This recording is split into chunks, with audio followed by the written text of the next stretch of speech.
90 seconds before taping at NBC's Studio 4 in Burbank, an open intercom poured a stranger's voice through the speakers above 300 studio guests. "Martin is finished. Don't give him the contract." Everyone in that building knew the one rule that made this show different from every other show on television. There were no retakes. Every second went straight to tape. But the only man who knew why that intercom had been left open was standing at the edge of the stage, quietly stirring his coffee. Hold that image of the coffee cup, because by the end of this story, it will mean something entirely different than it does right now.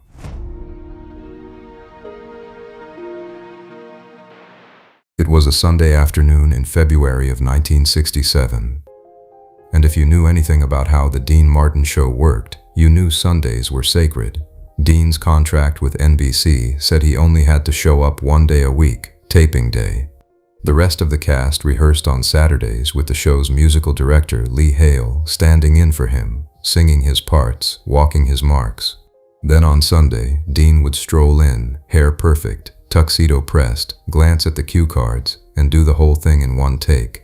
Jokes, songs, sketches, all of it, usually in less than 4 hours. The critics called it lazy, the audience called it magic. And the ratings, that second season, had climbed all the way to number 14 in the country, which meant the men in suits on the executive floors were talking about something very big.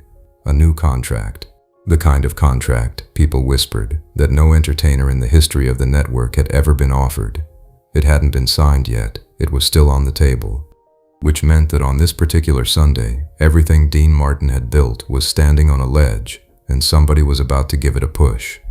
Now look at the man in the gray suit sitting in the third row of the production area, because he's the one holding the pen. His name was Warren Buckley, and almost nobody on the crew knew exactly what he did. He wasn't a producer, he wasn't a writer. He carried a leather folder everywhere he went, and he'd been on the lot for 11 days, watching. The word among the stagehands was that he was a programming consultant brought in from New York, and that the network had asked him one question: is Dean Martin worth the biggest deal we've ever made, or is he a habit we're about to overpay for? Buckley had spent those 11 days taking notes in that folder. He'd counted the hours Dean wasn't there. He'd counted the cue cards. He'd watched Lee Hale sing Dean's songs at Saturday rehearsal while Dean was somewhere on a golf course, and he had drawn his conclusion the way men like him always do. From the outside, from the numbers, from everything except the thing itself. What Buckley didn't know was that somebody had been watching him too. Eddie Molina had been an audio technician at NBC for 22 years. He was 58 years old, thick glasses, a limp from the war he never talked about, and hands so steady he could ride a volume fader through a full orchestra swell without the needle ever kissing the red. Eddie was the kind of man nobody notices, which is exactly why he heard everything. Sound men always do. And 11 days earlier, on Buckley's first afternoon on the lot, Eddie had been up in the booth checking a patch bay when Buckley's voice came through a line that was supposed to be dead, the consultant dictating notes to an assistant in a side office, unaware the room was wired into the board. Eddie hadn't meant to listen, but he'd heard one sentence, and the sentence was this: recommendation drafts by mid-February. My instinct says the Martin formula is exhausted. Eddie had sat in that booth for a long moment, looking at his own steady hands. He thought about 1945, and a lieutenant who had filed a report about him once, a report full of numbers and empty of truth, and how nobody had spoken up because the men who knew better were privates, and the man who knew nothing had a desk. Then he'd done something he'd never done in 22 years at the network. He'd said nothing to anyone, and started thinking. Keep Eddie in mind, because everything that happens next runs through those steady hands. Sunday, taping day, arrived cold and bright, one of those February afternoons in Burbank, where the light comes in low and hard off the parking lot, and the whole studio smells like coffee, cable rubber, and fresh paint on flats that were scenery by Thursday and lumber again by Monday. Dean came through the stage door at noon, the way he always did. No entourage, a paper cup of coffee, joking with the security guard about a horse that had let him down at Santa Anita. The gold diggers weren't part of the family yet. That was coming later that year. So the stage belonged to the orchestra, the sketch sets, and Ken Lane's piano standing quiet under the work lights. Greg Garrison, the producer and director, walked Dean through the rundown in 4 minutes flat, because 4 minutes was all Dean ever needed. Ken Lane ran 2 bars of the opening number. Dean nodded. Lee Hale handed off his Saturday notes with a grin and a shrug, the way a man hands back borrowed shoes. Everything was normal. Everything was Sunday. And up in the audio booth, Eddie Molina looked down at the stage, then across at the side office where Warren Buckley had just closed the door to dictate his final report, the one going to New York in the morning, and Eddie made a decision that could end 22 years of quiet, faithful work in a single afternoon. Stop for 1 second and picture the geography of that building, because what happens next only makes sense if you can see it. Studio 4 was a barn of a room, audience risers on one side, 300 seats already filled with tourists and locals holding their free tickets. The stage opposite, cameras between and above it all, bolted to the grid, the program speakers that carried announcements to the crowd. The side offices ran along the back corridor. The intercom system connected all of it, and the routing, which line fed which speaker, lived on one patch panel, in one booth, under one pair of steady hands. At 2:58 in the afternoon, 90 seconds before Garrison was going to call for tape, Warren Buckley leaned back in his chair in that side office, pressed the key on his desk unit to dictate to his assistant down the hall, and began to speak. He believed he was on a private line. He was not. His voice came out of the ceiling of Studio 4 like the voice of God, if God had been an accountant. Final recommendation follows. Subject, Martin, Dean. The star does not rehearse. The star reads from cards. The star's discipline is non-existent and his format is exhausted. Recommendation, decline the proposed long-term contract. The network should invest in younger, and there the voice stopped, because somewhere in that side office, Warren Buckley heard his own words coming back at him down the corridor, echoing out of a room with 300 witnesses in it, and understood, with the particular horror of a careful man, that he had just been broadcast. The silence in that studio was the loudest thing anyone there had ever heard. 300 people who had come to watch a breezy Sunday taping sat frozen under the lights. Camera operators looked at each other over their viewfinders. Ken Lane's hands came off the piano keys. Lee Hale, standing by the orchestra with his Saturday notes still under his arm, went pale, because he knew better than anyone in that building how wrong every word of it was. And Greg Garrison, a man who ran tapings like a general runs a beachhead, turned toward the stage right wings, toward the one person whose reaction now mattered more than anything else in the building. Everyone turned. 300 heads, a dozen crew, all of it swinging toward the edge of the stage where Dean Martin stood with his paper cup of coffee. Listen to that silence for a moment, because inside it, a man's entire future was being decided. Here is what 300 people saw. They saw Dean look up at the speaker in the grid, slowly, the way you look at a bird that has just relieved itself on your car. They saw him take one unhurried sip of coffee, and then they saw him smile. Not the stage smile, the other one, the small one, and heard him say, to no one in particular but somehow to everyone at once, "Well, at least the sound system works." The laugh that broke over that audience was half relief and half disbelief, and it hadn't even finished rolling before Dean stepped out of the wings, walked to his mark, looked at Garrison, and said 4 words that every man on that crew would repeat for the rest of their lives. "Roll it, Pally." Clock's running. Garrison stared at him for 1 heartbeat. Then he called for tape. What followed was 52 minutes that the people who were in that room never forgot. And the strange part, the part that only makes sense at the very end of this story, is that Dean never once looked angry. You'd expect fire. You'd expect an edge. Instead, the man delivered the single cleanest taping of the season. He hit the opening number in 1 take, voice warm and easy, leaning on Ken Lane's piano like the two of them were closing a bar at midnight. He glanced at the cue cards exactly the way he always did, and turned even that into the joke it had always secretly been, peering at one card, then at the audience, then saying, "Fellow upstairs thinks I can't read. He's only half right." The crowd roared. A sketch ran long when a door stuck. Dean folded the stuck door into the bit so smoothly the writers backstage were scribbling it down. Notice his hands during all of this, because the crew certainly did. Loose on the microphone, loose on the piano lid, not one white knuckle in 52 minutes, while a man 40 feet away held a folder that could end him. The stage lights flared white off the tuxedos and the brass.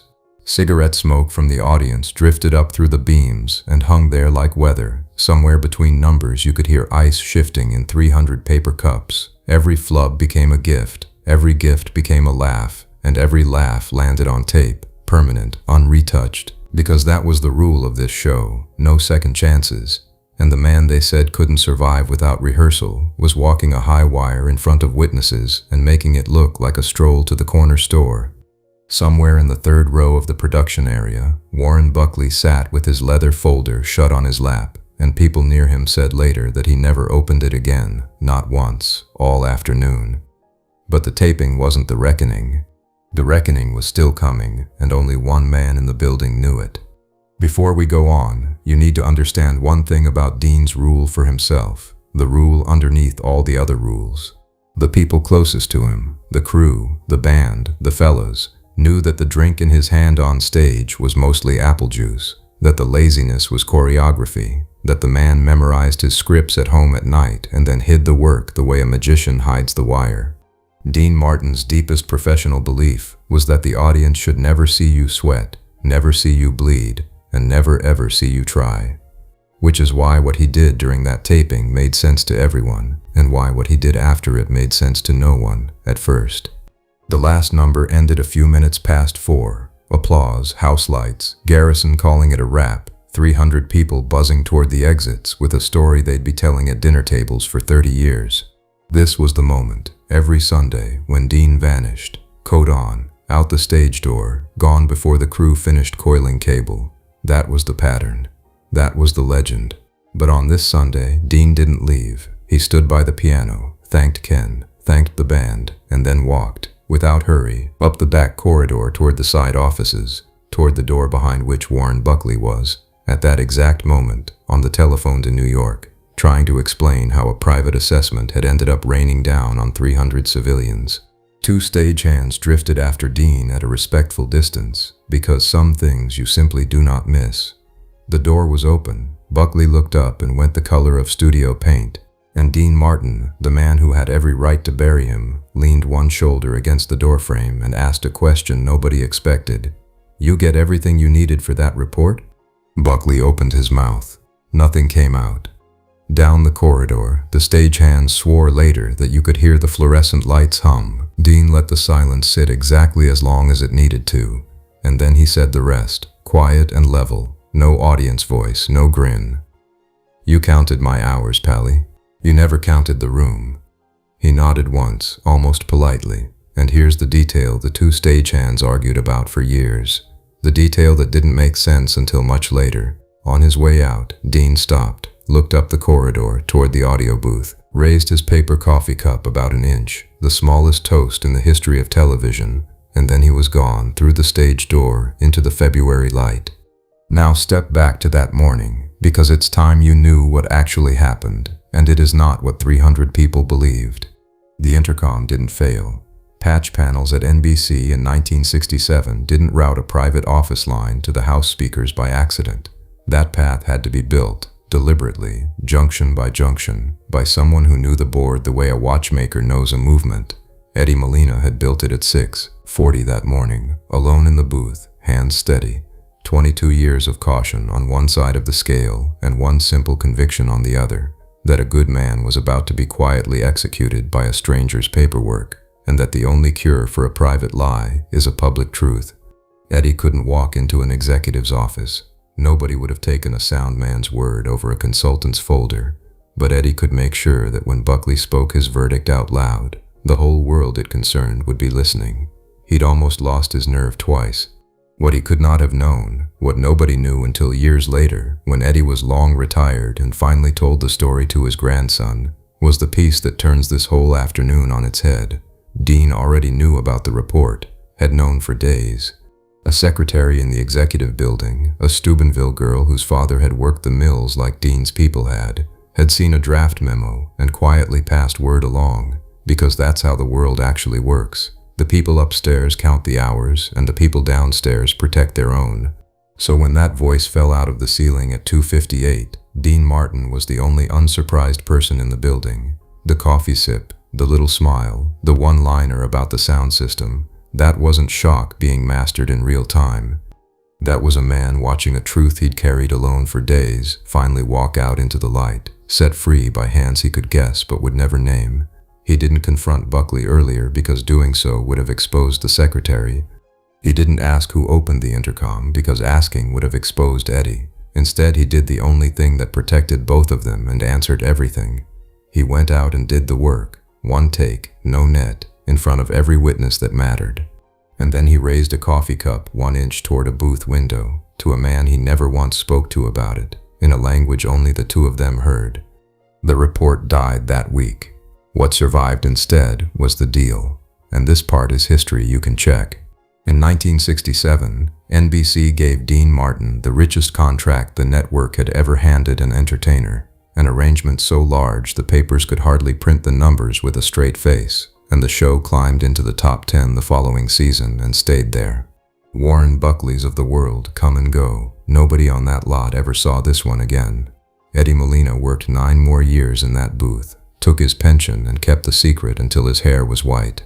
Lee Hale kept standing in on Saturdays, Ken Lane kept playing, and Dean kept strolling in on Sundays with a paper cup, glancing at cue cards he barely needed, hiding the work, protecting the people who protected him, letting the whole country believe it was all effortless, because letting them believe it was the gift. 1 take, 1 truth, 1 inch of a lifted coffee cup.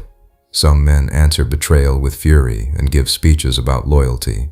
The coolest man in America answered it in 52 flawless minutes and a toast nobody was meant to understand. And maybe that's the real reason they called him the King of Cool. Not because nothing touched him, but because everything did. And he never once let it show while there was an audience in the room. Next time you see one of those old clips, Dean leaning on Ken Lane's piano, glancing at a cue card, laughing at his own flub like a man without a care on earth, remember the folder in the 3rd row, the voice from the ceiling, and the 1 inch toast toward a booth window, and you'll be watching a completely different show than everyone around you. Somewhere out there, someone once raised a quiet toast for you too, and maybe you never knew. If a name or a face came to mind while listening, share it in the comments. I promise it will be read and answered. And if you want more nights like this one, subscribe and leave a like before you go.